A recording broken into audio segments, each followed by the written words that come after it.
welcome you to another live edition of the Sports Box, brought to you by our sponsor, Showcase Sports in Hamilton. Showcase Sports for the elite athlete. And by our friends over at CrowdPlay. Download the free CrowdPlay app today and check them out at www.crowdplayapp.com for details. Ladies and gentlemen, it's showtime.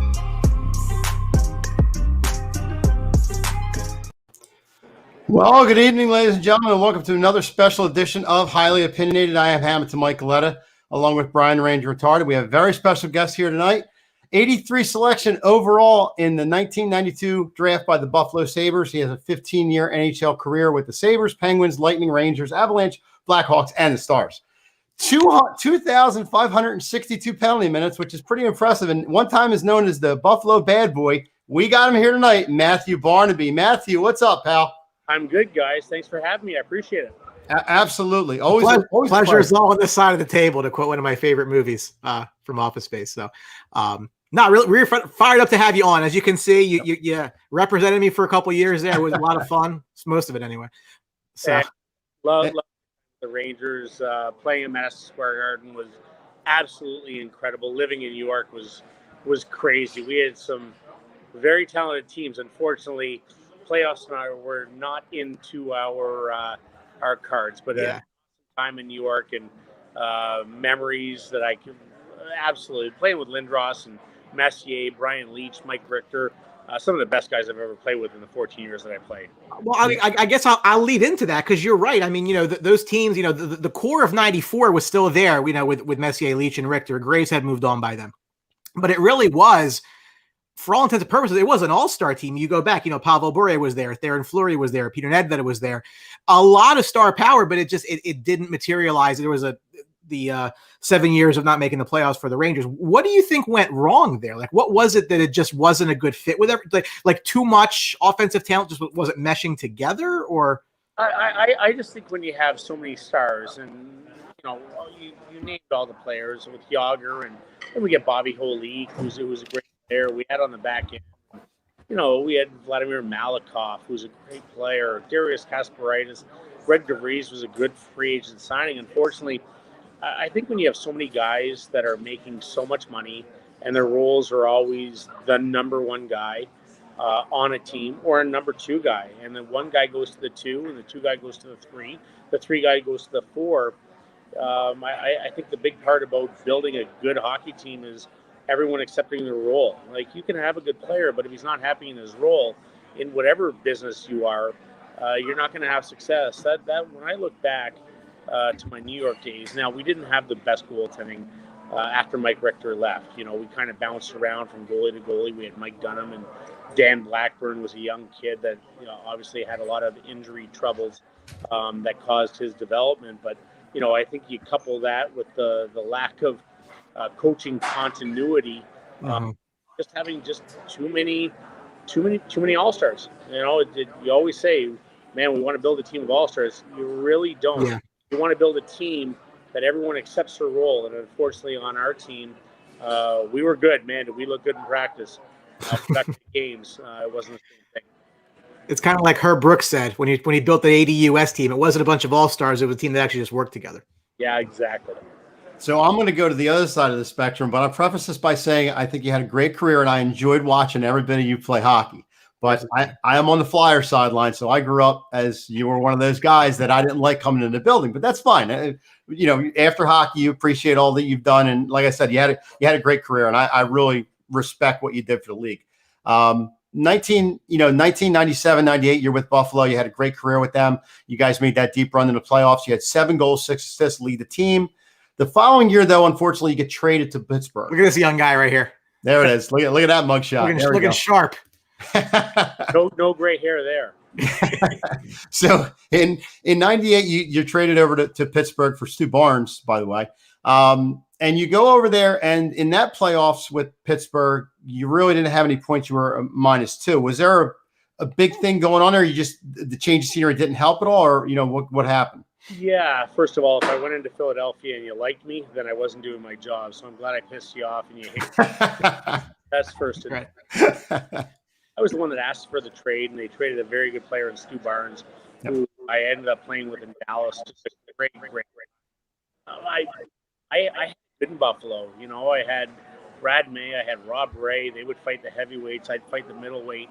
And I went to Pittsburgh, a great organization. I loved playing there for 2.5 years. But you kind of, you know, they didn't have any tough guy.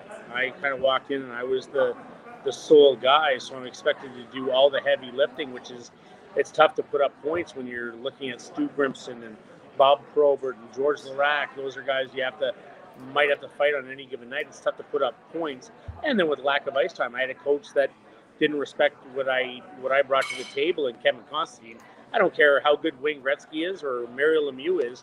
You play a guy 3 minutes a night, I guarantee they aren't going to have the stats that they had. So I think there's a correlation between, you know, being surrounded with really tough guys, or at least a heavyweight, and not having the ice time. I played 13 to 14 minutes a night in Buffalo, and during that playoff run, I probably played 15 to 16 minutes a night.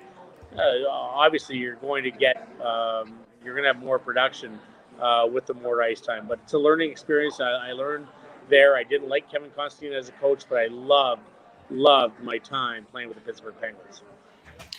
And to your point, though, I mean, yes, I mean, obviously you were a tough player. You did not shy away from the physical part of the game. And if that meant getting into a fight, you know, you were there for it. But, you know, when given the opportunity, your offensive numbers, I think, are probably higher than most people give you credit for. You know, the couple of years in Buffalo, once you finally got, you know, you bounced around between Rochester and Buffalo for a couple of years. But once you finally got a set role, I mean, you had 15 goals one year, 19 the next, in about 3/4 of a season. So, you know, it's not as if you were there for just one thing. I mean, you were able to hold your own offensively. I don't know if people gave you the credit enough for that.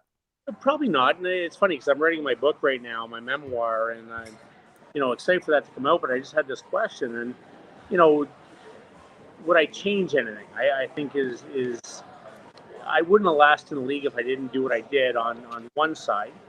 And if I didn't have to do that, I would have scored probably 500 points in the National Hockey League.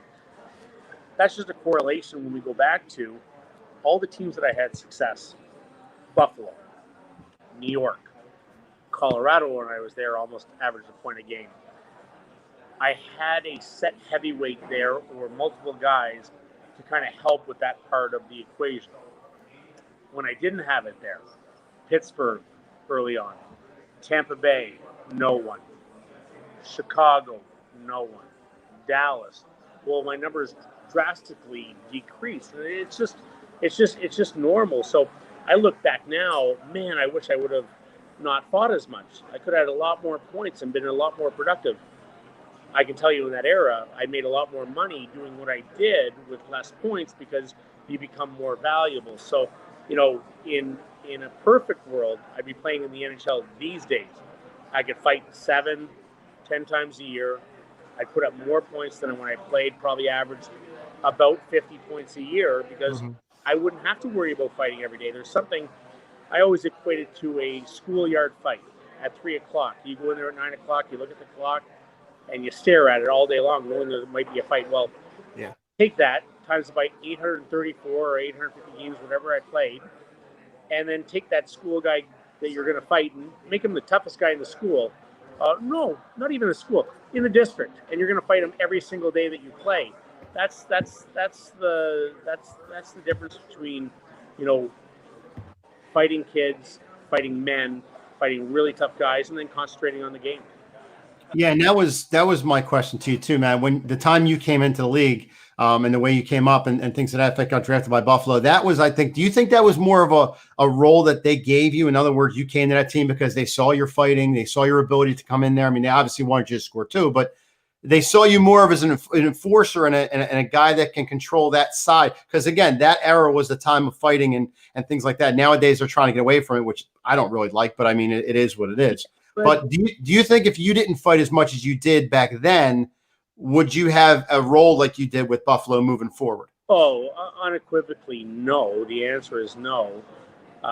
It gave me my spot in the league. It gave me my spot in junior. I had to fight to make junior. Yep. It was just the way it was. I had to fight to get into the NHL. Did I think my talent was good enough to play in the NHL without fighting? Yes.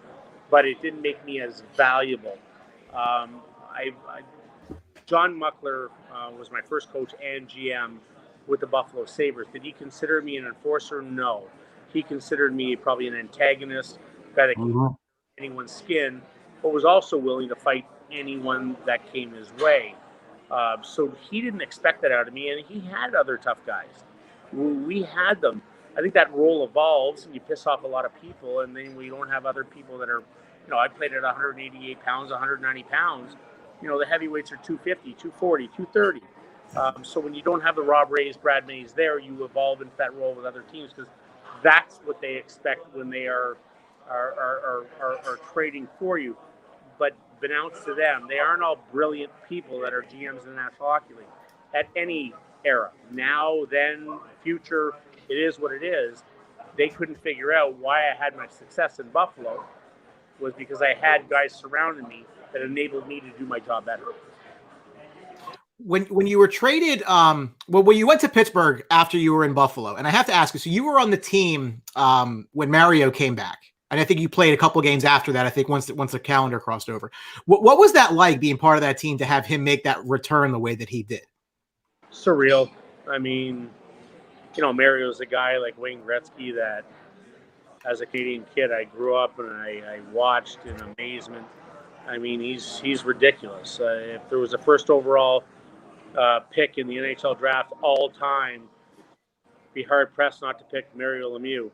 6'5", and the talent that he has, he can play in any era and have success. That's how good he was. Ridiculous. Great guy. But I just remember that first game. First game he came back, I was suspended. It was against Toronto. Was that why? And I was looking at it to see if you played in the game. I couldn't see it. I knew you played a few games later. I'm like, why was you? I guess you were hurt, but then I'm like, well, that makes sense. Yeah, I'm guessing I was suspended. I was sitting up in his box at the time, and you're watching greatness happen. I got to play in Mario Lemieux's Wayne Gretzky's last game in '99. It was pretty surreal. Like, the game didn't matter. I could care less if we won or lost. I was watching Wayne Gretzky skate around the ice for the last time. I mean, pretty remarkable. Mario Lemieux coming back from cancer and back surgery and everything that he had to deal with was incredible. And see him put up points and score right away, and just know how good a guy he is, was a pretty awesome experience. And I know that when you left Pittsburgh, you were very happy to leave. I actually was reading an article about some of the quotes that you had that, the coaching there just didn't know how to use you the way that, maybe the opportunity that you had elsewhere. And, to your point, you're not going to do a whole lot of anything with not a lot of ice time. So you were very happy to go to Tampa Bay, which I believe John Tortorella was coaching at that point. Now, I know Torts very well, had a couple great years in New York. What makes him so different than other coaches? I mean, he's very polarizing in that, like, you either love him or you hate him, but the results are usually there no matter what. He's a great coach. Listen, I can say he's a great coach because he didn't really like me as a player. He didn't, at that time, I don't think he thought I could skate well enough and really contribute to what he was trying to build. And it was what it was. And I asked to be traded, and I got traded to New York Rangers, and I had 3 of the best years of my career. I mean, I absolutely loved it in New York and had a defined role, and I didn't have that with Torts. And when Torts doesn't like you, there's no way getting out. I mean, yeah, you're done. But as for a coach and for a guy outside the rink, he's an asshole at the rink, complete douchebag. But when you get away from the rink, he's a great guy, very articulate, very smart, and caring. But to play for John Tortorella when he doesn't like you as a player, you have absolutely no chance. But he's a great coach. X's and O's. His passion is second to none. And like I said, a very good coach and a Stanley Cup champion. So, Matt, my question is, you spent, obviously 7 years in Buffalo, and obviously you loved it the way you're talking to us, and that's great. And you had a long career in the NHL. After that, you kind of started to Pittsburgh, and then to the Rangers, and then to Colorado. And it's a long career, no doubt, and it's great because teams want you, and they know you can play and things like that. But mentally, how is that to keep changing scenery? I know it's a business, but I mean, does that like mentally beat you up after a while, like you're jumping team after team after team, or is that just you business as usual, do your thing and just get out there? I think a lot of people struggle with it. Guys that bounce around and have that. A lot of being traded was my own doing. When I asked to get traded from Buffalo, I asked for a trade. When I asked to get traded from Pittsburgh, I asked to get traded because it was always a business decision. How much more money can I make in another place because I'm not playing where I am? So when you're the one asking to be traded, asking from Tampa, then you go to New York and you're a free agent at the end of the year, you know you're getting traded. So there's a domino effect, but essentially it's a business decision. Yeah. I'm not some crazy nut just asking to be traded because I don't like to be where I am or I'm getting moved because they don't want me. I'm trying to figure out how can I monopolize this into the most money because we have short careers. This could be done next year. Absolutely.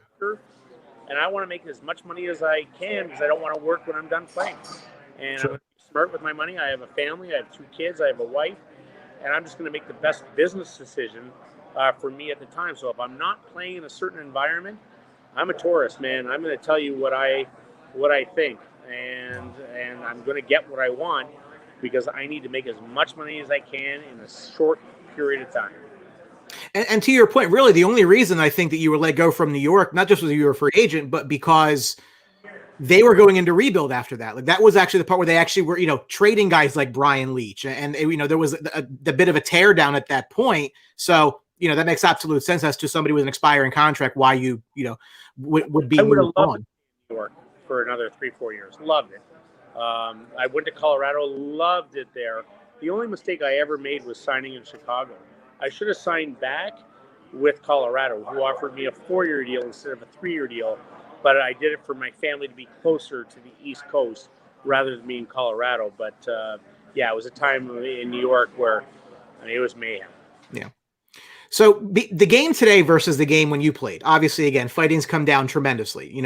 We've had other guys on. We had like Riley Cote on and Danny Briere on, and they have differing views on it. Danny Briere actually was, as small as a guy as he was so much he agreed with fighting for the reasons of policing the game. And Riley Cote obviously made a living for it. Do you think that is the game better today without, the code? Or I know it's hard to say with obviously the concussion, CTE, and everything else that comes along with it. I don't mean to minimize that, but just the game itself. Yeah, listen, I love the era that I played in. Do I wish we had more rivalries and back-to-backs where there was true hatred? Yeah, I loved it. I love the characters. What we've lost is the characters in the game rather than the fighting. It's more of the animosity, and especially with Twitter and social media now. I mean, you could have a heyday going into an opposing team's building if it was in the era that we played. Having said that, the talent and the speed of the game right now is second to none. There's guys that played when I played that they couldn't get up and down the ice 3 feet. I used to tell guys, I'll fight you if you can skate to the end of the ice and back without falling over. They just weren't capable, but they were 6'5", 260, and they would kill you. Yeah. It had to be tougher to play in that game. Yeah, there's pros and cons to both, but do I enjoy the game now? Yeah. Do I wish there was a little bit more animosity and general hatred out there every given night and having rivalries where you might be a little scared of going into the other building? Yeah, because there's some nights going into Philadelphia or going into Long Island or going into New Jersey. You better bring a spare pair of diapers if you don't like that part of the game. Absolutely. Yeah. So again, going back to the early days of Matthew Barnaby and the fighting and all that good stuff. You said you had some big heavyweights then. I mean, you're talking Bobby Probert, talking Rob Ray, who you fought, Stu Grimson, all these guys. Who would you say out of all these guys was the probably toughest? And is there any good maybe fight stories you had leading up to that fight? Yeah, I hate to say. I mean, I'm always going to say Bob Probert's the toughest that's ever played. I grew up watching him. I grew up playing against him. I watched him beat the shit out of a lot of guys. Mm-hmm. But they're in reality, they're all tough. They're Joey Kosher could break your face with a punch. Bob Probert could. Dave Brown could. Tony Twist. I mean, George LaRocque. I mean, they're all so tough, and on any given night, anyone could win. So the fact is, every single team had someone that could hurt you and wanted to play a certain way, you had to back it up and know that what could come your way. But man, there's some tough. You can throw Zdeno Chara that's still playing and 6'9", not known as a tough guy, but he could fight any one of those heavyweights and do fine. The difference was back then there was 3 or 4 on each team, and you had to really be careful or you could get hurt. And that's not the case now, but it was certainly nerve-wracking going in to a lot of games what could happen, and that's why I respect a lot of guys in my era. So going back to that real quick, when you were traded from Buffalo to Pittsburgh, you actually fought Rob Ray, your teammate, not too long after that. What kind of led up to that? Was that kind of like frustration in the game, or was that, what happened there? Oh, purely in game. He had dinner at my house the night before. We had a couple of wine, laughed and, hugged and said, I'll see you tomorrow on the ice. And that was my first game back in Buffalo. I'm going to be in I don't play for you anymore. I play for the Pittsburgh Penguins. I don't care the years that preceded this. I don't care that my kids are from Buffalo. It doesn't matter to me. I'm playing for the Pittsburgh Penguins. I'm going to do anything to win. Right. But essentially, he came out and said, Lindy Ruff said, if you don't slow down, we got to fight. And I was like, well, do you want to drop him here or drop him in the corner? Like, there's right. It really matter to me. Robbie's a tough son of a bitch, man. I didn't see him lose many fights. So we went at it. He probably got the better of me. I haven't seen that fight in a long, long time. But great guy, and came out after the game. We understand that he plays for Buffalo. I play for Pittsburgh. But certainly it wasn't anything planned because I would not plan or would want to fight Rob Ray every given night. The guy's a tough son of a bitch. So I know it's Brian's turn, but I just want to jump in real quick and say that with the Rangers, so with all that being said, and you playing against Lindros all the years you did, and back and forth with him, back and forth, when you guys both were at the Rangers, is everything like copacetic? Everything is fine? There's no animosity at all? It's just business as usual? From my side, there was nothing. Probably when I walked in the room, he's a pretty guarded guy, and some of the things I said to him were pretty damn nasty over the years. And it's the game. Right. I said some nasty things, but we ended up becoming roommates for 3 years, and he was my roommate again in Dallas. And I consider him a close friend. Was at his Hall of Fame induction. Eric's a very misjudged guy. He is a very caring, very personable, but very guarded guy. I just think being that big at such a young age and being put on a pedestal certainly skewed things when he was younger. But man, was he a friggin' good player and a great guy. But it wasn't probably his best years in New York, but I cherish his friendship. And man, he changed the way hockey was played for a big man. That's how good he was. Yep. In the 90s. Yeah, with the NHL going back to ESPN, I just saw a clip probably the other day of Lindros's first game back in Philly as a Ranger, and it was kind of like there was a sign that the more they boo you, the more they miss you. Like it was all about the respect and all that. But a couple questions coming in from the audience, kind of similar questions here. Anthony Morello said, "Who was the craziest player off the ice that you played with?" And then Dave Cartwright wants to know, most talented you ever play with is probably going to be Lemieux or Gretzky, obviously, but also, I guess, the hardest working. Wow, tough. Craziest off the ice. Oh, wow. Oh. There's some characters. We're not on cable, so no. Exactly. Let it fly, Matt. There's a lot. This is a long list. This is a long list. Dale Purin was a crazy bastard, man. Love him like my brother, but he was crazy. I didn't spend time with Theo Fleury much in New York, but I do know the stories, even though I was there with him for a few years and never saw him playing with New York off the ice. I never partied with him, but his party stories are epic. Dominic Hasek, talk about Jekyll and Hyde. I knew Hyde. Jekyll, I know Hyde. The famous words of Borat. He's a crazy bastard. Not very nice when he go out. Yeah. Talented. So Matt, we know we got you for a limited time for 30 minutes. I guess my last question to you is you've played with a lot of goalies in the league, and I'm a goalie myself. I love to hear about the goalies in the league. I mean, besides Richter, who would you say the probably the best goalie that you've played with in your career? Without a doubt, Dominic Hasek. Yeah. I don't like him. I can unequivocally say he's the best goaltender I've ever seen.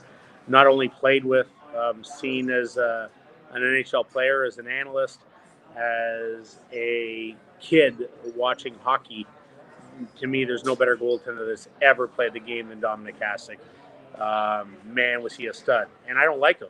So he must be great. If I don't like him, I still say those things. As for the most talented player I've ever played with, bar none, Alexei Kovalev. Yeah. Mm-hmm. Yeah. Underachieving 1,000-point guy there ever was in the NHL. And I love Alexei. But man, I can't even tell you the talent that he had to watch it up close and personal every day. Mm-hmm. One of the first Russians to win the Cup in '94 with the Rangers, with Zubov and then Chinov and Karpatsa. So I know you're obviously a big fan of the game. I'm sure you watch a lot these days. I'm pretty sure you're a big Canadians fan as well. So they've been having or at least you were growing up. So they're having a better year. For all my Ranger fans out there who are on pins and needles with the lack of production from Lafreniere and Kakko so early in their careers, any pump the brakes for them? I mean, are we just jumping off a cliff because we're nuts? Because these are 18, 19-year-old kids, and I don't know what the expectations are, but you hear all these things oh, they're a bust because they played 20 games and have 2 goals. I mean, yeah, they're not a bust. Do I have more concern over Kakko than I do over Lafreniere?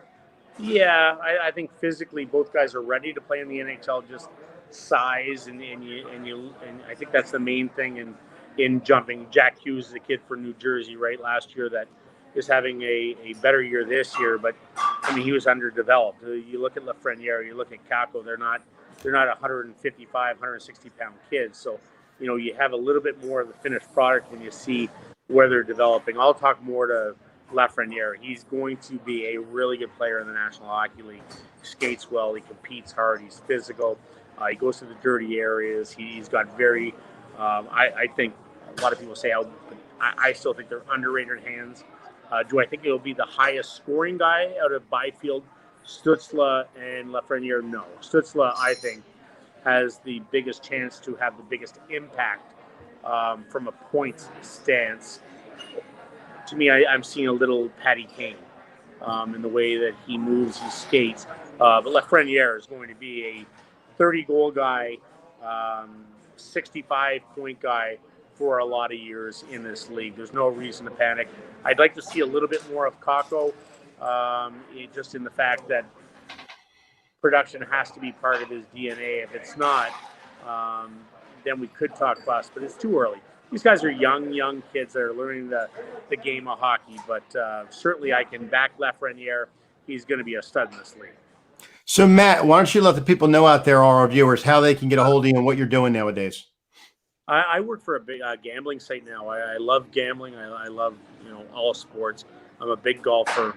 Love betting on golf. I love betting hockey, obviously. But I work for Bet99, and on Twitter I'm at Matt Barnaby 3636, and on Instagram the exact same thing. So just having fun, enjoying life, watching my kid play hockey. My daughter trying to catch up as much as I can with a 19-year-old daughter out there.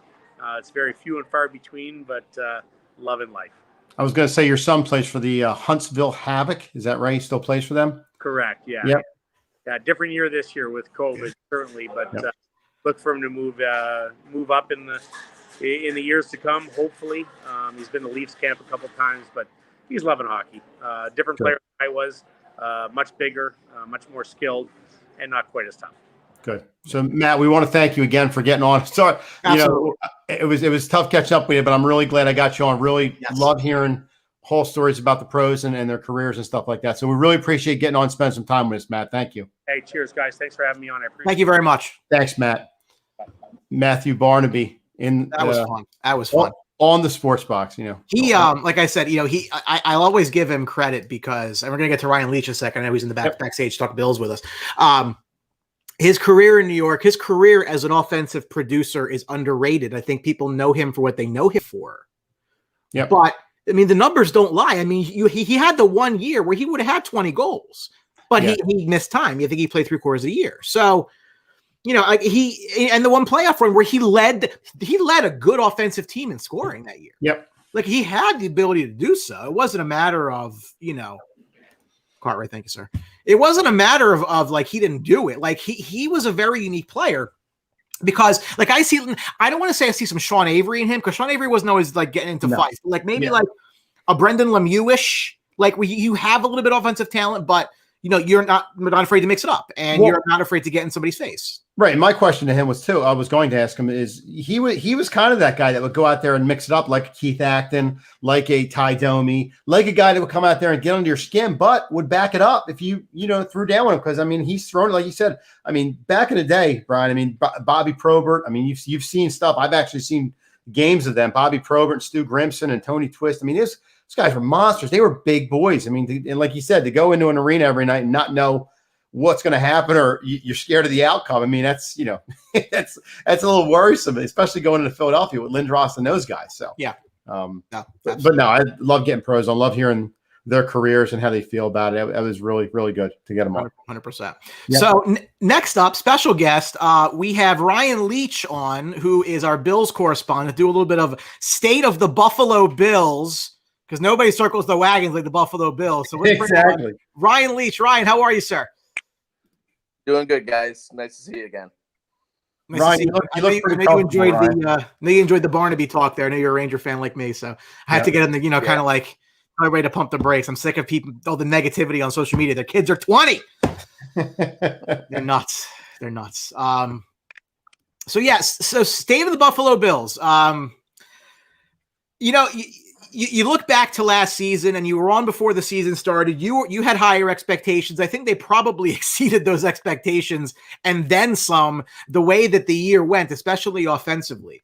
But they were a very different team last year than previous years.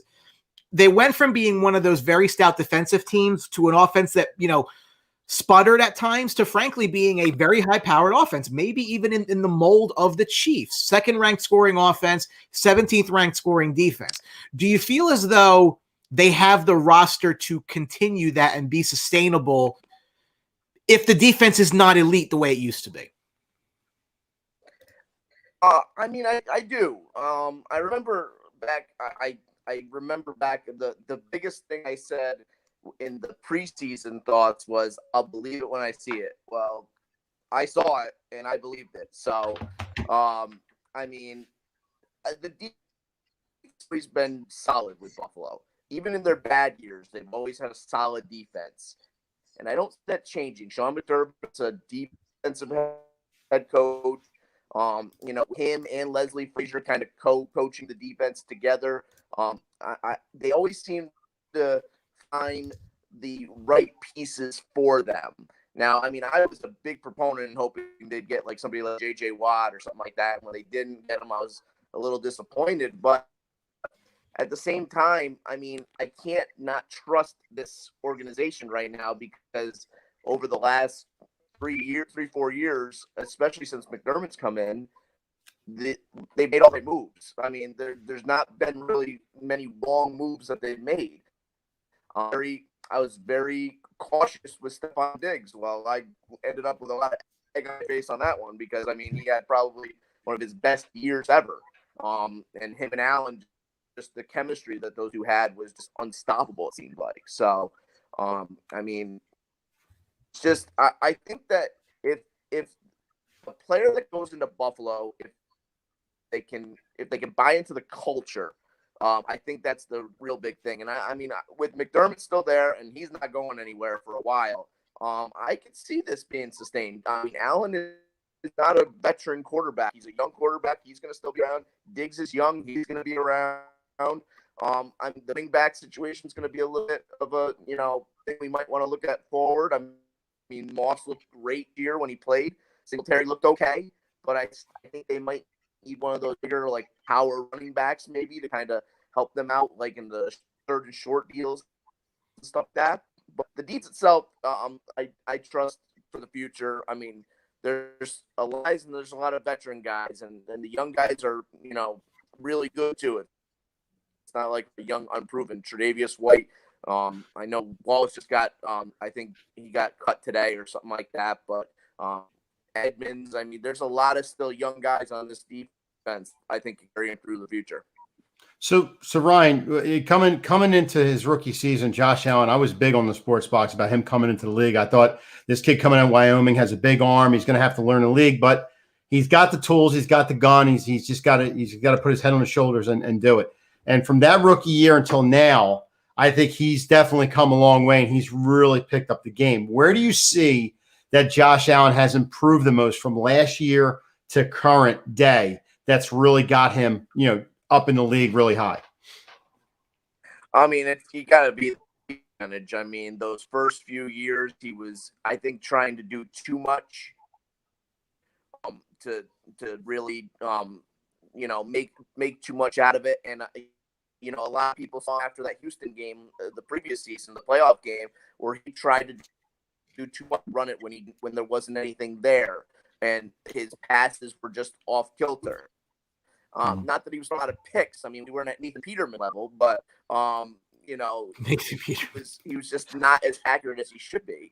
And so this year, I mean, the completion percentage really was the big thing that I was pleasantly surprised with. And I think that he's showing more and more the leadership skills you want out of a quarterback. The diva. He's not one of these types that, it needs to be me to make every single play. He's willing to, set back and, give the ball off or, let Diggs make the play that he needs to make. So, I mean, I bet those are the biggest things that I've noticed from previous years to this year. But he kind of took back.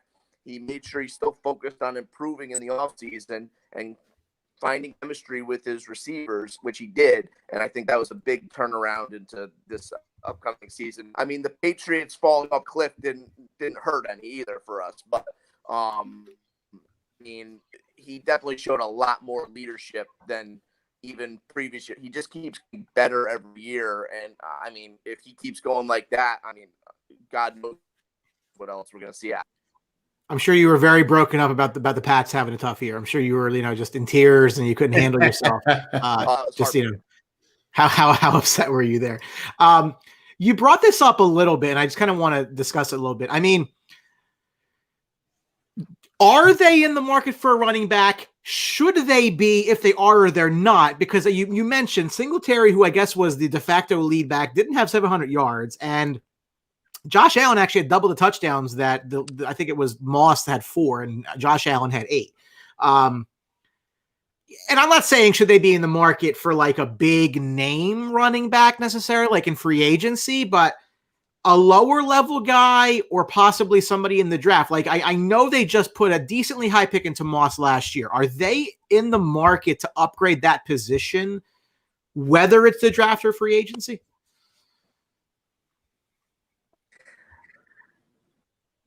I think they need to look into somebody more veteran-based, I think, in a sense.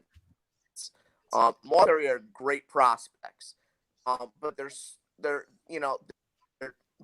smaller guys. I mean, they can make the tough runs, but, I mean, our third-string veteran running back was TJ Yeldon this year. And, I don't know if he was the answer for the veteran guy we need.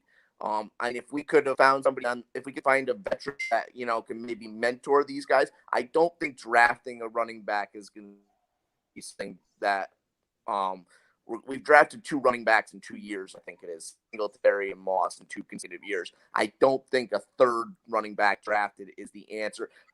Plus, they got some running backs down the line too. With Antonio Williams had a monster game against Miami in the last game. Granted, it was just, the final game of the year, nothing to play for, but he played very well. And Christian Wade is somebody that they've had on their radar for a while. He's a rugby player out of England. They've always kind of kept him tucked away in the practice squad. I mean, might be somebody that they may look into in the future as well too. So, but I still think, I think Yeldon's out of a contract this year. So I think just looking for somebody, a veteran, like we have for Frank Gore, just a veteran that can kind of help these young guys, mentor them through to get them to be pros is something we might want to look into. But I mean, that's that's just one man's opinion.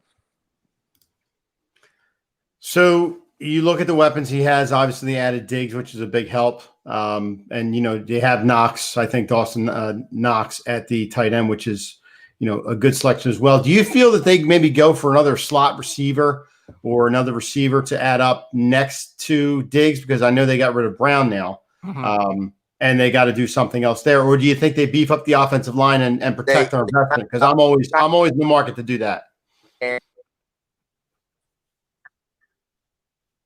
I don't know if you guys saw, they signed Emmanuel Sanders. Yep, I got it from New Orleans. So, I think the corresponding move to Brown is just a salary scenario type deal. I mean, I don't think they wanted to get rid of Brown, but I think with this new cap that's coming through, they had to make some moves, and Brown was just a casualty of that cap. I mean, I think that when it comes to tight end, not good. I mean, he's still got to work on his game a little bit. He's not there yet. I mean, he's got a lot of potential. He's just not there yet. I think that they're probably in the market for maybe a veteran to go alongside him. Lee Smith just got traded before the show started too. That's another veteran tight end the Bills had that is gone now too. And so, I mean, they're looking at maybe a veteran, but I mean, I think the Sanders move is good. I think he's probably as long as he's in. I mean, I don't see any problem with that move, and he's probably a little bit cheaper than John would have been anyway. So, I mean, I can't kill that move. They have $6.2 million in cap space, which is not terrible. There are teams who are over. I mean, so it's not as if this is in a year where there's been obviously a lot of upheaval with the cap. I mean, and they've been semi-active in keeping their own guys as well. Matt Milano was brought back, so it wasn't as if they haven't spent some money. They're picking 30th, which means they had a good season. So that's what happens when you have a good season, is you pick very low. They've used 3 of their last 4 selections in the first round on defensive players, going back to Tre'Davious White in 17, Tremaine Edmonds in 18. Obviously, they got Josh Allen as well. And then Ed Oliver in 19 last year, no pick. It went for Diggs. So what are you looking for at 30? I mean, obviously they're in a position where they don't have any glaring needs. That's a good thing. But like, do you see them looking to do more defensively? Do you see them looking to more either augment the offensive line or give Josh Allen somebody else to throw to? Probably too early for a running back. I don't think the situation's that bad. What's kind of your read as to what you'd like to see them do at 30?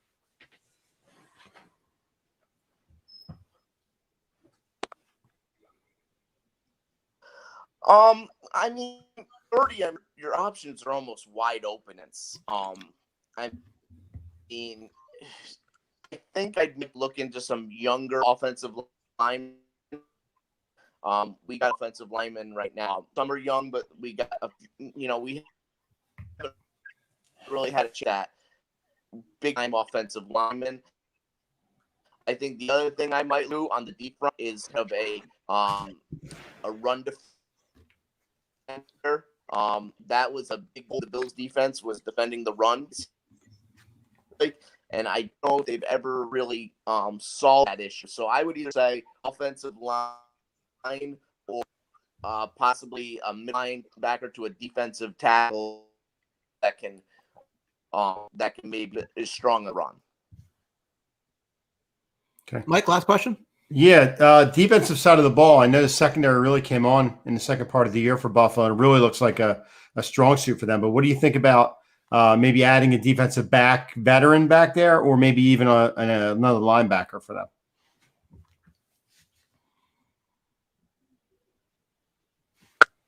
And he froze. I think he's all right. Okay. No, I think he froze. Nope. We lose you? Hello? Can you hear us? Yep. Ryan, you there? Yeah, I got you guys. Go ahead. You're good. You're good. Go Hear ahead. you. Yeah, I can hear you. So,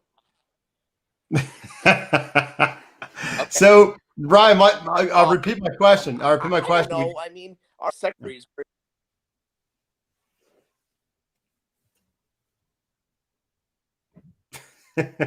Technology, guys. It's okay. Yeah, yeah. we're having Lately, audio you problems here. said you repeating and then you cut out. Yeah, you're trying to get back on. All right. All right. So he's going to try to get back. In and out a little bit. We'll try to get this back because he might be on the other side of the planet. That's okay. That's all right. Listen, listen. We're working with, but listen, it's a pandemic, guys. I mean, it is what it is, right? No, but listen, and I'll say it too when he comes back on. I mean, they're in an advantageous position. I think they're still the second best team in the conference. Mm-hmm. I don't think the gap is all that wide to the Colts now. I thought realistically the Colts had a good enough shot to beat them last year. Yeah. Buffalo didn't play their A game in that game. I think Buffalo should have been better than that. But I mean, they won, right? It's going to be interesting to see what Carson can do there this year. If he's going to be that guy behind the line now that's going to have the time to see how he can produce, or is he going to fall back a little bit and, like we said. So, all right, let's see if I can get. Yeah. See if we can get him on there. As it spin goes, but spinner. Round and round. There we go. There he is. Ryan, you there? Can you hear me now?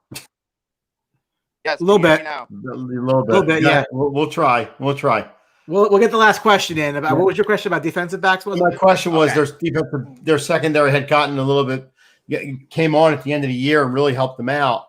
I said, do you think maybe they bring in a veteran DB for those guys just to follow through with, or maybe even another linebacker, or where do you think they go? I mean, maybe a veteran linebacker. I mean, we had Josh Norman this past season, and I mean, he was okay. Yeah. I mean, if we could find somebody on the cheap, it might work out. But I mean, I'm pretty confident with what we had. I mean, the players even the young guys stepped up big time. At the end of that season, especially in that game playoff. I'm not too concerned about a veteran. Like I said, maybe a veteran, a linebacker or something like that instead of a veteran quarterback. But other than that, I mean, Tre'Davious White and cornerbacking and safeties, I mean, I'm pretty solid with. So, I mean, I don't know about too many veterans we need. Maybe just somebody keep mentoring those secondary guys, maybe, but it would have to be the base on that. Okay.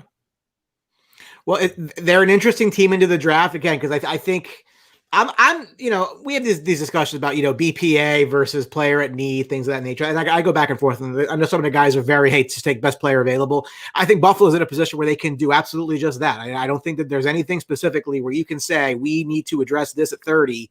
So they're in a good spot to help whatever it is that they need. And I think McDermott's underrated. I think he's done a phenomenal job there. I think they're the lead dog in that division. I think they're going to be for a while. And obviously we'll see what the playoffs will bring, but we'll try to catch up with you after the draft. Maybe we'll see if you approve their drafting or not. We'll put it that way.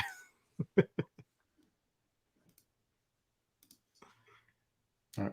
Absolutely. I mean, I think I'll just say one other thing. I think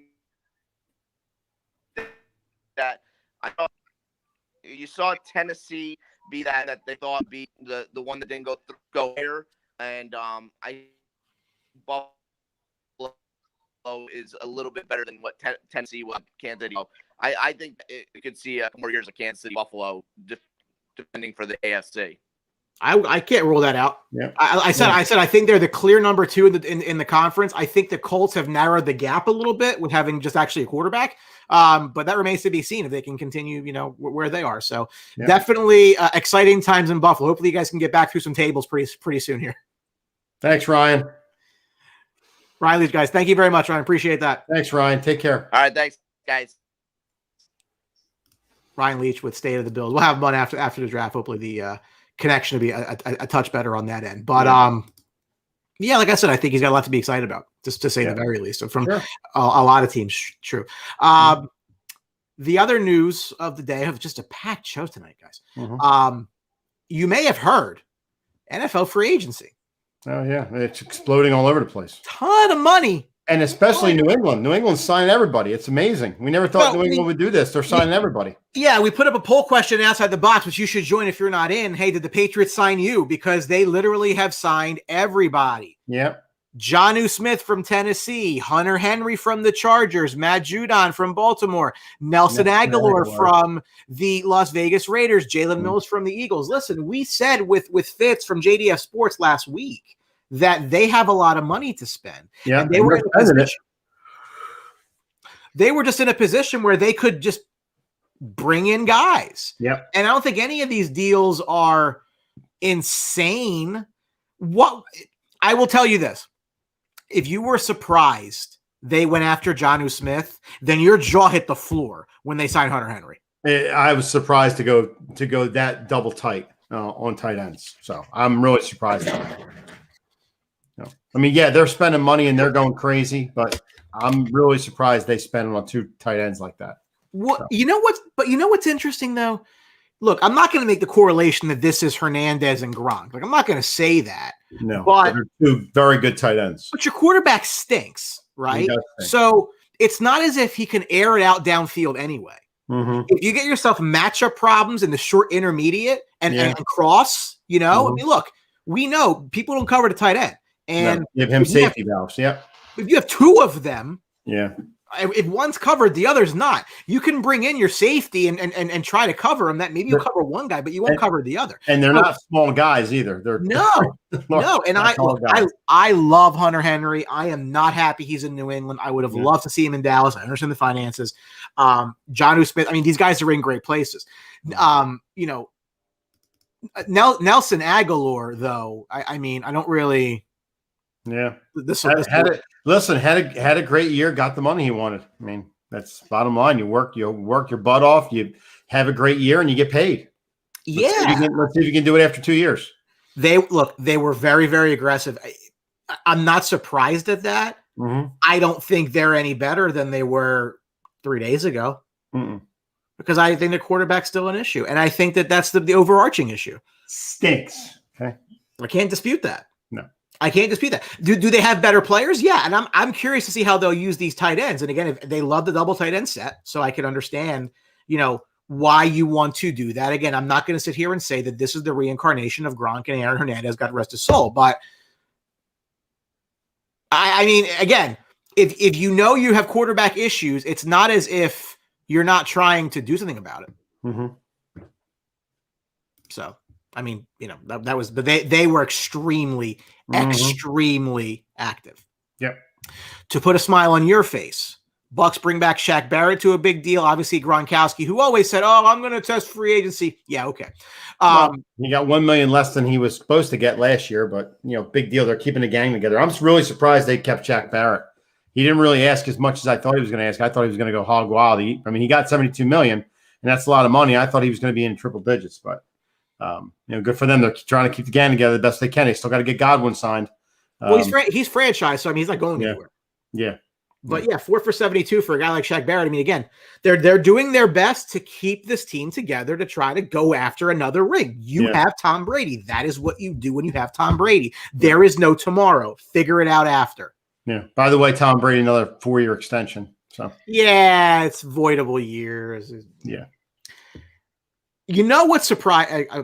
What's really surprised me, there's Marty Jones, different name, says Matt Judon is slept on in that New England deal. Underrated pass rusher, and for what Barrett got, I'll take Judon. Marty, I agree. And he's going to be a very good player in New England. A very, very good player in New England. And I think that, I've always said that the best defensive weapon the Pats have is Bill Belichick. He will get the absolute most out of a talented player like Matt Judon.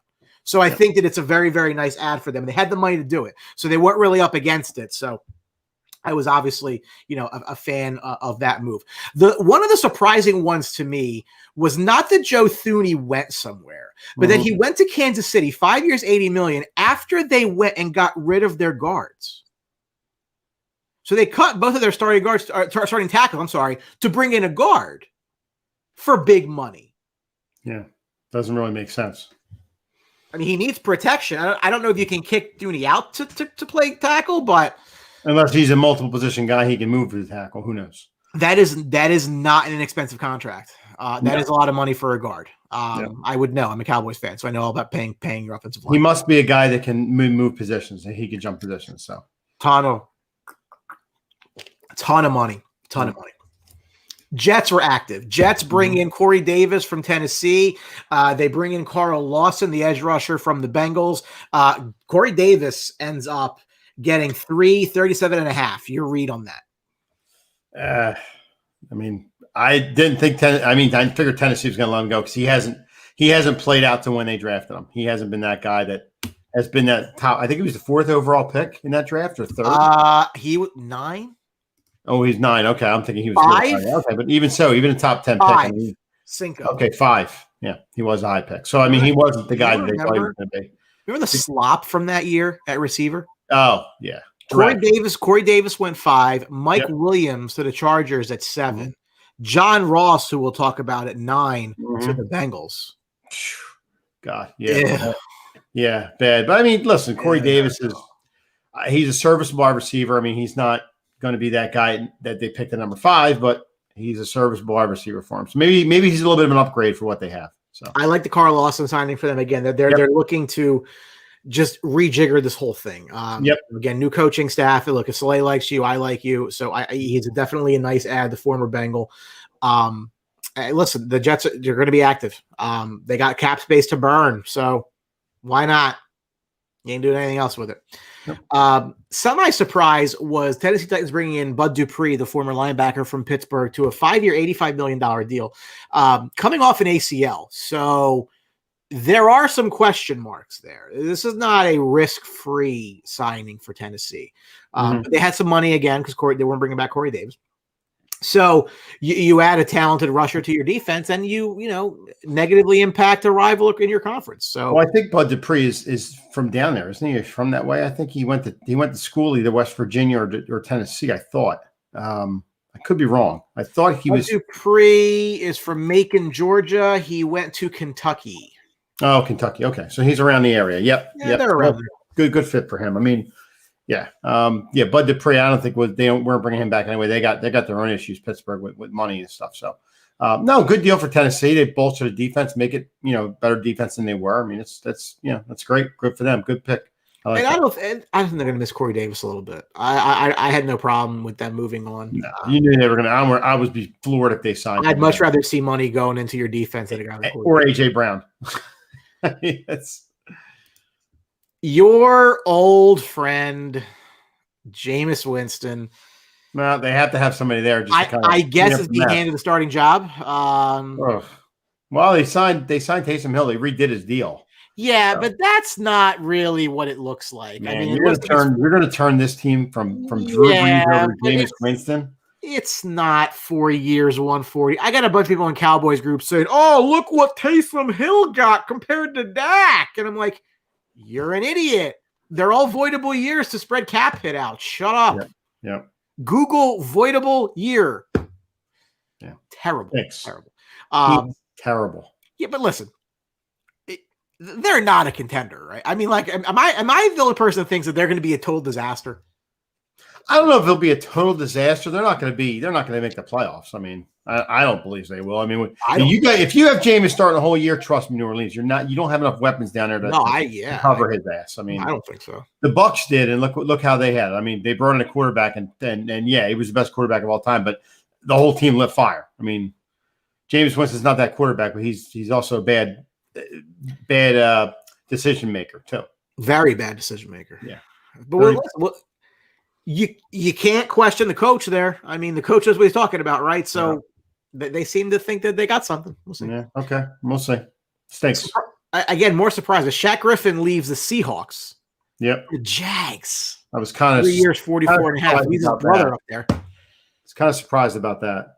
Well, I guess again, the Jaguars, we said, in a year where not a lot of teams have the space, the teams that do can flex their muscle, and the Jags have the space and an owner willing to spend it, obviously. When you get $44 million, I mean, hey, and go to warm weather, no problem. You're out. So yeah, where you go somewhere with no expectations. Yeah, exactly. You're not the man there. Now, but with that contract, is he going to be the man there now? Are they going to because when Malcolm Jenkins came to Philadelphia, or not even Malcolm Jenkins, when it was San Francisco guy I'm thinking of, married Kerry Washington. Wait, to Philly? Yeah, from San Francisco. You mean Nnamdi Asomugha? Nnamdi Asomugha, or from the Raiders it was. Bay Area, yeah. Yeah. So when he came here, he was the contract that he got, he was expected to be the man. And when you come to a team like that, sometimes you can't be the man because you have a supporting cast around you. Kind of like Richard Sherman when he went places. Richard Sherman was good in Seattle because he had guys around him. He had the Legion of Boom. He had this and that. I'm not saying he's not a good defensive back, but some guys just can't carry the load themselves. And that's what Asomugha couldn't do in Philadelphia. He wasn't the man and didn't live up to his contract and got cut in 2 years. So that was it. I mean, look, they were a team that allowed the 26th most yards through the air per game last year. So you have to do something. So wait a minute, I have breaking news here. So Noah Dibbler has to leave us because he's trying to find a deal with the Patriots. So Noah, congratulations. I want the money included. No, you and 4 other guys. I think they're going to put Willie on their offensive line. He's a big enough body. Wow. Yeah, I don't know about that. So. He's not. He's a run stuffer. Yeah, if the McRib comes back, he's definitely in business. So yeah. So I mean, Brandon Gazarman might be the backup. Well, nah, never mind. Oh, he sucks. Nice. Yeah, no, I off my train of thought there. Again, Shaq Griffin goes for the money, get the check, get the bag. That's fine. Yeah. Signing I like, and I don't think Garth or Drew are watching, but Chargers bringing in center Corey Linsley from Green Bay, 5 years, $62.5 million. Now the highest paid center in the league. And you know what this says to me, Mike? Protect Justin Herbert. Yeah, absolutely. You got it. Your guy. How many times do I say this to you? When you put money on a quarterback, when you draft them high, or you bring in a guy that's going to be your future, you got to protect your investment. And I said that with Tampa when they brought in Jameis Winston. You got to protect your investment. They didn't listen to me. They didn't do that, but they knew when they brought Brady in, they had to protect their investment. So that's what you do. So Noah says interesting signs for Jacksonville. Yeah, they are. Yeah. Sanders in Buffalo, I think. He's up there in age now. Like, I don't know what you really can expect from him. Money. He got the money. I mean, that's what it is. It's not a huge deal, but it's money. I mean, like I said, this is a good move for them. Yeah. He's a loss for the Packers, who continue to. I mean, the Packers have made some questionable decisions, and one was really questionable again, and we said this might be happening.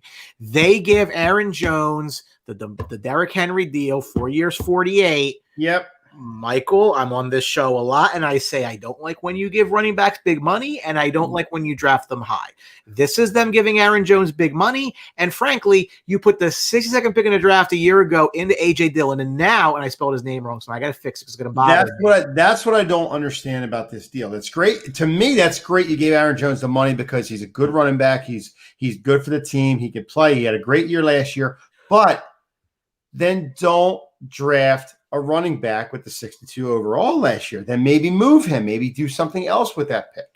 To have this guy here that high and you're going to mix him up a little bit. I mean, it's a good mix up back, but you drafted him that high. You want to use him. You want to really get some use out of him. I don't know. I don't like the move, to be honest. I know it says, I thought they were going to give Dillon the job. Yeah. Yeah. We all did. We all thought that they were the whole draft last year. Why? You got nothing basically out of. Right. You're not going to get a starter out of your top 2 picks. It wasn't a Tennessee move either. Tennessee needed Derrick Henry because that's the way that team rolls. Sure. Green Bay didn't have to sign Aaron Jones because they had somebody waiting in the wings who had a good year. Well, that was the plan, wasn't it? Right. That's the plan. I don't understand that. I don't get that at all. Was it an insurance policy? Like, was it like in case we can't sign him? But if that's the case, wouldn't you draft one this year? Yeah, it makes sense. Or draft one later. You drafted running back in the 3rd and 4th round. This deal doesn't look as bad. He better be good. Yep. You better not get hurt. I mean, look, Jamal Williams isn't coming back, so who'll replace him? But like, still, right. I mean, yeah, he gets hurt. You got to back up in there as AJ Dillon. But again, why would you draft the guy that hide that? I don't know. I didn't like the move. We thought AJ Dillon was going to be the man there. So remember all this talk of Russell Wilson and the Bears? Yeah, no. Yeah, throw that out the window now. Yeah. Andy Dalton, the Red Rocket, leaves my Cowboys, obviously, because I got a quarterback now. Yeah. To go to Chicago, where quarterbacks go to die. Who is their backup now, Dallas? What's his stupid name? Will they bring one in? Ben DiNucci. I don't know. Oh, that's right, Ben DiNucci. Yeah, but they won't keep him as back. They'll put him at 3rd. They'll bring somebody else in. They have to. It's an insurance policy. I don't understand this. Because look, you're telling me you can't go get Russell Wilson. Perfectly fine. And he's, I mean, I told Needs we'll have him on in the next couple of weeks to go over this. I couldn't have him on today because I need him to calm down because he would just probably be very upset. Yeah, he'd be flipping tables right now. Yeah. I have no problem with you not. You want to not give 5 first-round picks for Russell? I have no problem with that. There are other guys available. Why are you not on the phone with the Jets, who are obviously getting rid of Sam Darnold? Yeah, okay? And you can say, "Well, Darnold stinks." Yeah, maybe he does, but I don't know that now. And I'd be willing to take a shot with that than to do Andy Dalton. And I was on this show saying I'll put Andy Dalton as a starter in Dallas as QB1 over Dak Prescott. I'm the first person to say that. I'm wrong all the time. I don't really care. But this makes no sense. Right. Sometimes change of scenery helps a guy. So maybe Darnold in that situation, maybe he turns out to be better. I mean, who knows? I don't know.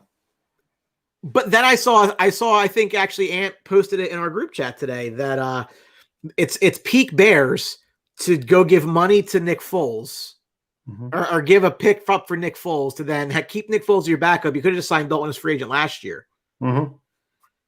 I don't know. I mean, maybe they draft a quarterback this year. Oh, what's the point? Why wouldn't you draft and play him? Who knows at this point? But this is the thing, though, Mike. We're talking every week. Oh, look at all the quarterbacks that might be changing teams. Well, where the hell were the Bears in that discussion? Yeah. No, yeah. I mean, I can't disagree with them. Well, the best quarterback they've had is what, McMahon? Listen, Rex Grossman went to a Super Bowl. Let's call it what it is. Yeah. That's not going to work, though. No. You're in a division where you got Aaron Rodgers. Jared Goff is no slouch again. It's probably a downgrade from Matt Stafford, but still he's better than Andy Dalton. And, I'm not a Kirk Cousins guy. Some people are Kirk Cousins guys. Whatever.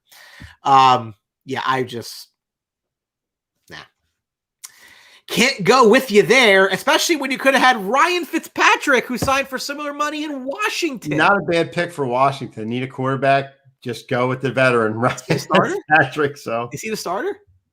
Yeah, I would think so. Why not? Will you start Allen? Come on. I mean, how about don't draft Dwayne Haskins? How about just don't draft Dwayne Haskins? And then we have the problem, right? Well, they blew the Haskins move. They know that. They admit that. They don't want to admit it, but that was a bad pick. So, I mean, look, I have nothing against Ryan Fitzpatrick. I think he's a great guy. I think he's a funny character when he looks like Conor McGregor. But he's a plug-in guy for now. That's exactly what he is. Yeah, and again, to Noah's comment, an inconsistent Fitzpatrick is better than a consistent Dalton. Bears messed it up. And if you take this back 12 months, I said, yeah, give me Fitzpatrick as a backup over Danny Dalton. Mm-hmm. Allen Robinson's going to just want to kill someone. I don't have any other way to explain it. Giants, and we had Tom Scavetta on from Review and Preview last week. And he said this was going to happen, and I give him full credit for it, that they were going to give him a deal. Yep. It is not an expensive deal, though. 3 years, $63 million for Leonard Williams. Also got a guy, John Ross, to a 1-year deal. John Ross, part of the total dog shit that came out at the top of the 2017 draft. Yeah. Speed guy. He ran a 4.22 though. Yeah. Speed. How fast can you run? He's got the ability of a filing cabinet. How fast can you run? Don't worry about catching the ball or anything, but as long as you can run fast, it's a track meet. How did Haywood Bay do when they moved up to get him? Haywood The Raiders. Bay. Yeah. Moved up because he ran a 4.40. Must be his cousin, 9th pick by Miami, right? Yeah. Disaster. Look, again, I'm a little more bullish on the Giants than most. I saw some numbers that they were the bottom team in odds to win the division. Mm-hmm. I put them ahead of the Eagles personally. I'm not sure if they're that much further ahead, but I think that there's some upside to buy there. John Ross getting paid 2.5 to run straight. Run that way. Right. Run, Forrest, run. He's just, yeah. I mean, so again, look. They have some money. I mean, Williams again was not going to play second year in franchise tag, so hunky dory, he's fine. He had a nice year last year. John Ross, again, we said when Tom was on, like, who is that guy that's going to take the top off the defense? Again, I like Sterling Shepard. I like Darius Slayton. I like them more than most, actually, but you didn't really have that burner, which I guess he fills that role. For that money, sure. I mean, still a guy that was 9th overall in the draft, right? Like maybe, just maybe he was misused where he was. Scratch off ticket, see what you got. But I don't think he's like, I'm going to build my offense around a guy like John Ross. It's an additional piece. It's an element that I don't think they have. And they really haven't had, right? I mean, like, it's not as if Golden Tate was a burner. No. So that deal was just, yeah, it gives them a dimension that I just don't think that they've had. And I agree. No, Slayton is a 2. I like Sterling Shepard. I think he can be like a 1B. I mean, they had injuries last year, so remember that. There he is. Sterling was hurt, and there's good. There he is. Tom's. I like Ross. Would have preferred Samuel to wide receiver. Well, yeah, Tom. Me too. You're not gonna get Samuel for 2.5. Right. I'm not a big fan of John Ross. I mean, all relative. Again, give Daniel Jones a guy you can dump the ball out, just throw it up and let him go catch it. Now he'll get to the ball. Will he catch it?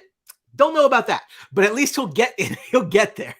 Yeah, it's only $1 million guaranteed. I understand. Ticket, yeah. I mean, to Tom's point again, you can't hate the move because they can just say screw you, we're going to cut you in September. Like it's not like if he moves the ball a little bit for him or he does some things, I mean that's fine. Yeah. Yannick Ngakoue has played for more teams in the past 12 years. Yeah. So he signs with the Raiders, was a malcontent with the Jags, goes to Minnesota. Minnesota stinks, sends him to Baltimore. Baltimore does nothing in the playoffs. He now signs with the Raiders. Yeah. Is there not a more Raiders guy than Yannick Ngakoue? No, he's definitely a Raiders guy. It's a perfect fit for him. Yeah. And listen, he's trying to get the money. He's all about change of scenery, but he wants the money. I mean, I'm not going to hate the guy trying to get paid. But I just think stay somewhere long enough to get paid. I mean, that's the problem. But the hype on this guy, right? I mean, we're like 12 months detached from someone's giving a first-round pick for Yannick. I'm like, when he was with the Jags, I mean, you had teams hot and heavy for him. Like, oh my God, who's giving up, second round pick, first round pick? Allegedly, because clearly not. Yeah. Look, you got Twitter wars with your owner and stuff. I mean, look, this is what happens. I mean. Yeah. Again, he got what I feel is a pretty good deal, all things considered, 2 for $26, but not really my cup of tea. Other notable names I had here: Leonard Floyd, stay with the Rams, 4 for $64. Yep. John Johnson from Rams to Cleveland, nice pickup by them. I know Alex Krogan's happy about that. 3 for like 34. No issue there. Trey Henderson goes from the Saints to the Bengals, 4 for $60. That's a big money commitment. That's a big money commitment to a guy like that. So we'll see if that works out well for them. But there are still obviously a couple of and just to be, this is the funny part, right? So none of these deals are official. Mm-hmm. Right? They're all talked about, but they can't sign anywhere. Yeah, except the NFL's website already has them. So like, how stupid do you look? Yeah, I'd like the Bucks have been rumored that they're hot and heavy against James White, and I don't know about that. I mean, it would be a good pickup, but I mean, it would be an excellent pickup, Mike. Yeah, you got Ron Jones, but you did draft Vaughn last year. That's who did James White used to play with in New England. Yeah. Okay, then. Mm-hmm.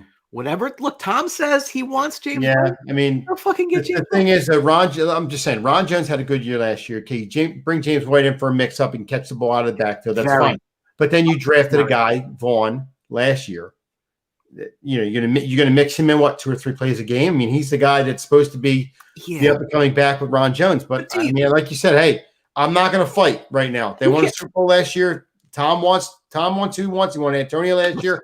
That's fine. You want to give me Keyshawn Vaughn right now? Gold jacket, green jacket. Who gives a shit? Look, they just won a Super Bowl. Whatever Tom says he wants, go get for him. Yep. No, you're right. 72 virgins, go get him 72 virgins. It doesn't matter. Some people on Facebook were shocked that Juju Schuster's not going back with Pittsburgh. We knew that 2 months ago. Okay. So I just want to go through some of these names, right? So Trent Williams was going to stay in San Francisco, right? He was traded there from Washington. Right. It's a money thing. Mm-hmm. A lot of receivers are still out there, and we went through these a couple weeks ago. Kenny Galladay is still there. Will Fuller still there. Curtis Samuel still there. And you mentioned So whoever thought, people don't pay attention. It drives me nuts. Juju is never going back to Pittsburgh. No. But what I will tell you, though, Mike, is can you think of anybody with the possible exception of Plaxico Burress that left Pittsburgh as a wide receiver and did something elsewhere? Realistically, because I don't count Antonio Brown. I was going to say Antonio Brown. I don't. He was the number 3 guy in Tampa Bay after getting blown out of New England and blown out of Oakland. Again, maybe not talent-wise, but mental issues. Yeah, no, you're probably right. I mean, they don't. If there is, you have to go back a ways. Yeah, but they don't need him. They do this all the time. Yeah. Mike Wallace was a great receiver in Pittsburgh. And when he left, Martavis Bryant, Santonio Holmes. Now, where the hell does Santonio Holmes go? Where did he go? Now I got to look. Went to the Jets. He went to the Giants too. I think at one point. I thought he was. I'm almost positive he went to the Jets. The Jets or the Giants? The Jets. Yeah, but I don't. What did he do with the Jets? Now I'm going to go look. So he didn't have 1,000-yard year with the Jets. He had 1 touchdown year, but I also don't think that they regretted letting him go. Yeah, no, you're right. That with Denver, it's a plug and play running back system. With the Pittsburgh Steelers, it's a wide receiver plug and play. It's like wide receiver university. So again, I mean, you let Juju walk. You don't pay him the big money. You still have Deontay Johnson, who's in line for a big year. Chase Claypool had a real nice year. Yeah, you have James Washington. Like, you're not going to miss this guy. If you're up against the cap, so you got to make some room somewhere. So if I have limited money, like, I just don't even care. Like, you go somewhere. Because your problem with your social media, dancing on logos and causing nonsense. We lost because you were an asshole, the other team probably. Mm-hmm. So it's like, I'm not worried about bringing you back. Like guys, you need to be a very good player to get a second contract from the Steelers. Mm-hmm. You know, he has not proven that. He's going to go somewhere. And Mike, if you remember, my biggest question mark about him was, can you be a number 1? Can you go up against number 1 corners? Because now Antonio's not on the other side of the field. You're the guy. And honestly, he wasn't the number 1 for Pittsburgh last year. I think Deontay Johnson was. And at times Chase Claypool was. It wasn't Juju Smith-Schuster. Right. So I have no issue at all with No, it's fine. And, Curtis Samuel will pick up with somebody. I think Will Fuller will lock on with somebody. I think Chris Carson will lock on with somebody. Chris Carson, though, the durability, I think, got put to rest a little bit last year. He had a good year, solid year for Seattle. So, I mean, these guys will pick up somewhere. No echoing my point. Juju's done nothing since Brown left. Yeah, nothing. But he'll get signed by somebody. Maybe not big money, but he'll get signed by somebody. Yeah, but I think he was trying to get big money. I don't think he's a 1A. No, he's not a 1A. He is a nice number 2 receiver when you've got a number 1. Yep. Because that's his role. And he can do that well. And that's perfectly fine. Clowney, I mean, he's been around the block now. We'll see where he goes. And look where he went. Look how he started last year off with the whole holdout and more money and that friggin' mess. So that can't bode well for him getting signed by somebody right away. So who knows? Will Fuller, again, has, I think, 2 more games on a suspension from last year from Houston. Guy stay healthy, he'd be a good receiver. I mean, a guy can't stay healthy. Juice, too, right? Well, that too. But, but I'm just saying he hasn't had a healthy year in a while. Why isn't Green Bay in on some of these guys? Like, again, and to Tom's point, Curtis Samuel is a guy who I think was just really utilized horribly incorrectly in Carolina. Yeah. Like he's just someone who I think in the right spot could do wonders. Green Like Bay could be great. He could be a good receiver. you know where I would think he would actually like be really, really good as the number 3 in Arizona. And I don't know what they're I was funny. I was going to say that him or Will Fuller would be perfect there. Yeah, I mean, look, you got Kirk, who's like a burner type guy. Mm-hmm. You have your big guy, DeAndre. I mean, talk about like a, No, so I take Galladay over Juju right now. I would too. I absolutely would. I would take Galladay. Yep. Yeah. And Galladay was like, he was like, I think a 3rd round pick. So like, they wasn't like this overly talented guy. I think Juju obviously was taken ahead of him or higher in the draft on a comparative level. But if I'm giving money to a wide receiver, it's not going to be Juju Smith-Schuster. It's just not. So, and again, curious to see where some of these guys go. Not on the list is Patrick Peterson, the cornerback from Arizona, who's 31 years old now, probably trying to get his last contract. Yeah. He might get it somewhere, maybe. He was linked to the Cowboys, but everybody's linked to the Cowboys all the time. I was linked to the Cowboys. Yeah, I mean, I was supposed to go be quarterback over there. Nice. Last but certainly not least, Mike, today is March the 16th. Do you know what March the 16th is? 15 days. 3,300 now. Okay. No. Happy Stone Cold Steve Austin Day. Austin, I did see this earlier. Yep. Get yourself some Steve Weisers. Smash them in your front lawn because it is Stone Cold Steve Austin Day. That's right. I did see that earlier today. So I didn't remember that though. Comment from Michael Conte, a newer name, but we appreciate that. I'll see Peterson come to the Raiders. Listen, good fit for him. We didn't really talk a lot about it, but like their offensive line that was such a big strength last year, apparently like is falling apart. And it's a shame because look, they were not a playoff team last year. They were right there, like kind of like one of those teams you could say would take that next step this year and get in. Don't know what you do when you get there, but it's like you get there. So, the offensive line kind of falling apart, I think, is an issue. But, yeah, listen, Peterson would be a fine addition there. I don't know what their cap situation looks like. So now I got to go look, see what the Raiders have cap-wise. Because, again, they shouldn't be that up against it. I don't think they have a lot of big names. Listen, they're actually in a real good spot right now, Mike. They have 18 million open. That is 1, 2, 3, 4, 5, 6, 7, 8, 9, 10, 11, 12. That's the 13th most in the league. So, yeah, I really wouldn't be upset about that. And listen, they could even save more money. They could cut Mariota right now, owe him nothing. He's got nothing guaranteed. Okay. Yes, our offensive line is going. Yeah, I'm just not really sure about what they're doing there because, again, that was a strength of the team I felt last year. So for them to kind of move on from that, I think is kind of questionable. I don't think there's any off the field type stuff. So, yeah, I mean, look, if they decide to go with Carr, you can harness some cap space by cutting Mariota tomorrow. I mean, like 15 easy. And that's no joke in an offseason like this, and they have the space, but I would say if I were them, I'm trying to trade him. Because I think you can get that. I mean, push comes to shove, I'll cut him if I have to, because I can open up that space. Right. They're an interesting team. I know. Look, I know you are a vocal Gruden critic. Oh, I think Gruden stinks. But I mean, look now. So they lost Aguilar, so Henry Ruggs better do something next year. Yeah, he did this year. I mean, he hates Carr. I don't care what anybody says. He's not a big Carr fan. Wow. So he wants to get Mariota in there and be his guy because he was sniffing Mariota's hiney when he got drafted in the league. Gruden was all over him as an announcer for Monday Night Football. I thought he was going to be next best thing to sliced bread and all this other stuff. So Mike doesn't like Mayock. No, you shouldn't. I mean, listen, I haven't loved his drafting. I enjoyed him more on television, to be blunt. Yeah, I mean, they're a weird team. Look, they went into Kansas City, got a win last year. Not many teams can say they did that. 2 teams, I think. What 2 teams beat Kansas City in an actual game last year? With them and the Bucks. In the Bucks, yep. So they're an iffy team, and that division's getting better. I think they're better than I mean, that division's getting better, right? I mean, the Chargers should be better.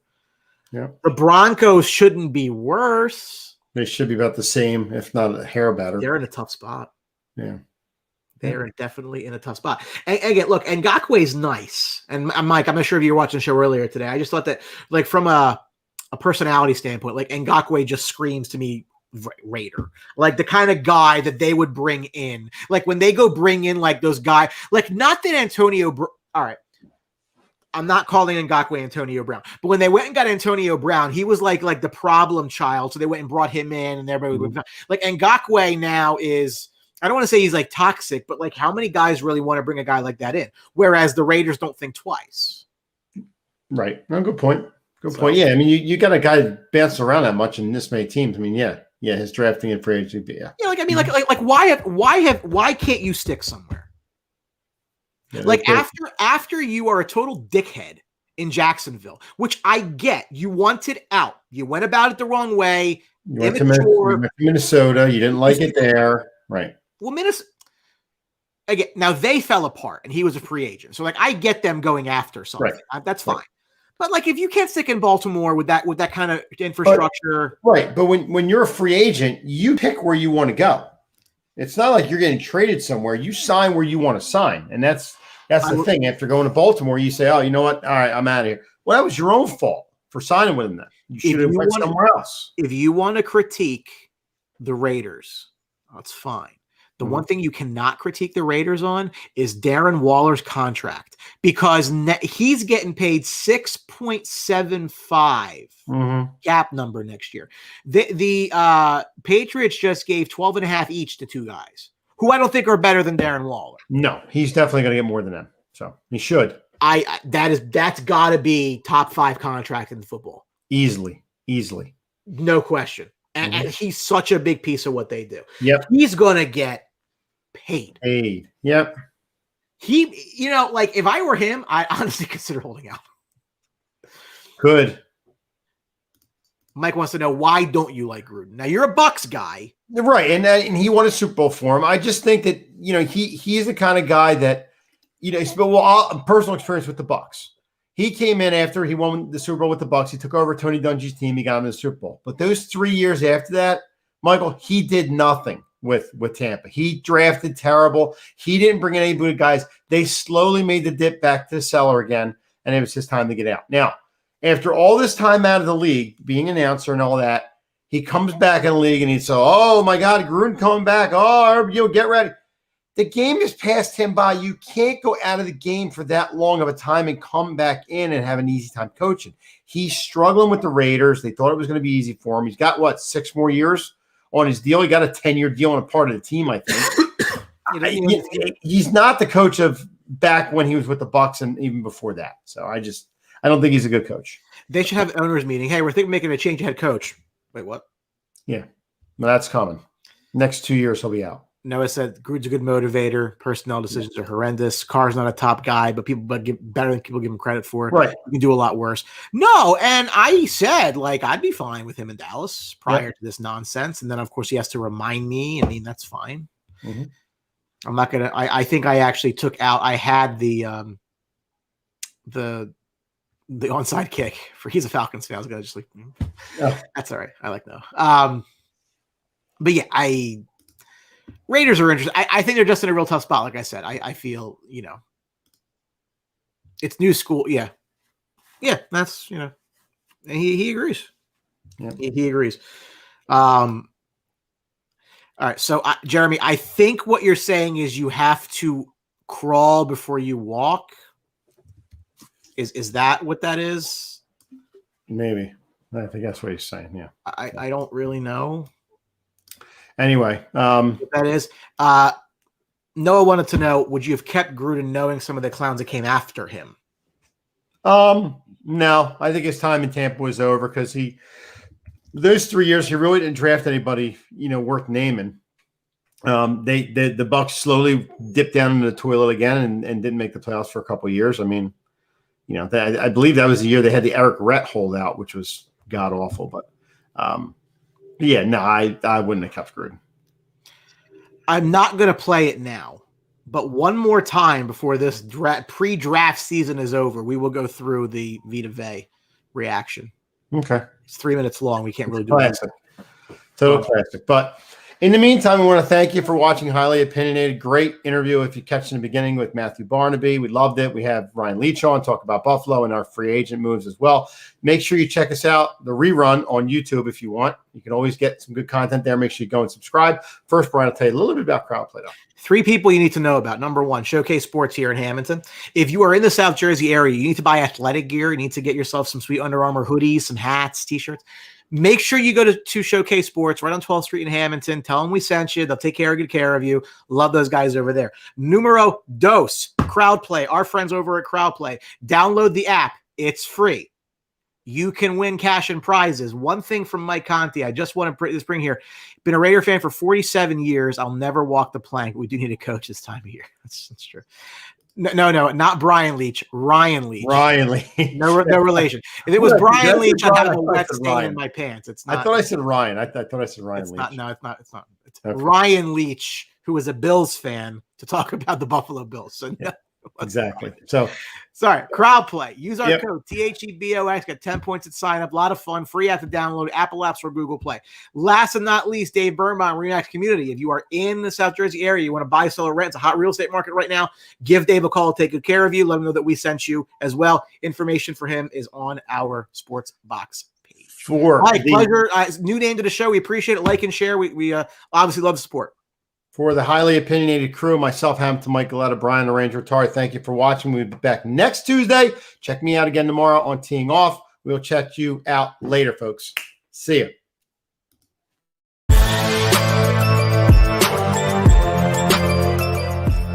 Thank you for watching this episode of the Highly Opinionated Show on the Sports Box. Please remember to follow us on all of our social media outlets. On Facebook at SportsBox Show, Twitter at SportsBox Show, Instagram at The SportsBox Show. Find us on YouTube and join Outside the Box, our Facebook sports discussion group. The Sports Box is brought to you by our sponsor, Showcase Sports in Hamilton.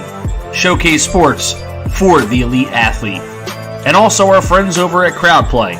Download the free CrowdPlay app today and use promo code THEBOX at sign up for 10 free points. Thank you for joining us.